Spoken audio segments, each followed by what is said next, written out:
On the Health and Wellness Show today, I'm here with one of our sports injury experts, Dr. Stephen Dennis. Dr. Dennis, tell us a little bit about the most common knee injuries that you see and how we can prevent them.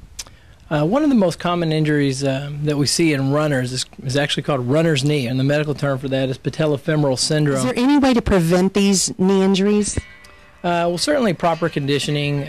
You want to make sure that you have a properly fitting shoe, stretching and warming up. Warming up is very important, and then hydration. After someone begins experiencing knee pain, how soon do they need to go ahead and see their doctor? I'd say that if you've had knee pain that lasts more than a week and it's inhibiting your ability to continue doing your activity, then it's time to go see your local doctor.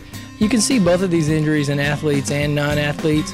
There's certainly, these are more common in athletes. Arthritis is more of a degenerative condition that occurs in older folks over time, whereas these are more of overuse injuries. The best way to treat these is the old mnemonic RICE, which is R-I-C-E, rest, ice, compression, and elevation. Okay, Dr. Dennis, thank you so much for being with us today. We appreciate it. And thanks for watching the Health and Wellness Show.